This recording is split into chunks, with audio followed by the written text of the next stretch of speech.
In today's video, I'm going to teach you how to change item terminology in Monday.com. This process is quick and easy and should only take about 3 minutes to complete. Let's get started right away. First, you'll need to open up your Monday.com account and navigate to the board where you wish to change the item terminology. If you have multiple boards, be sure to select the correct one. This step is crucial because the changes you make will only apply to the board you're focusing on. Once you're on the desired board, take a quick look around to make sure you've selected the right one before proceeding. Next, locate the 3 horizontal dots situated at the top right corner of your screen. These dots function as a menu button and offer further settings and options.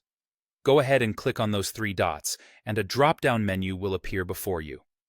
If you're not familiar with these kinds of menus, just remember that they're quite common across various platforms, providing additional options that aren't displayed by default.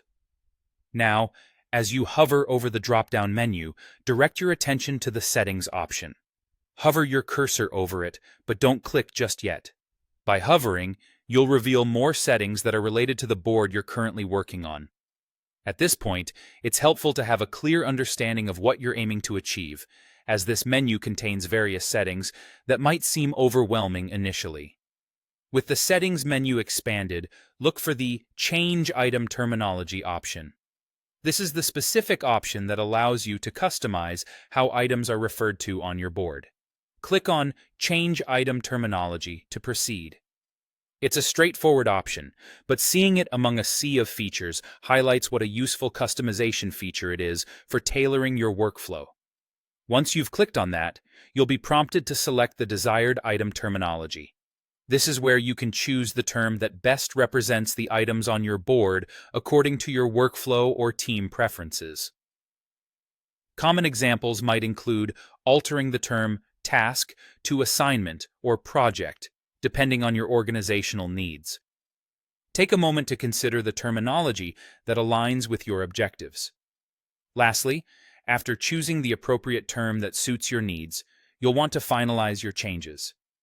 To do this, click on the Change button to confirm your selection. This action ensures that all your hard work isn't lost and that the new terminology is applied consistently across your chosen board. And there you have it. You've successfully customized item terminology on your Monday.com board. Feel free to explore this feature further and adapt it as your organization's needs evolve over time. Thanks for tuning in, and happy organizing!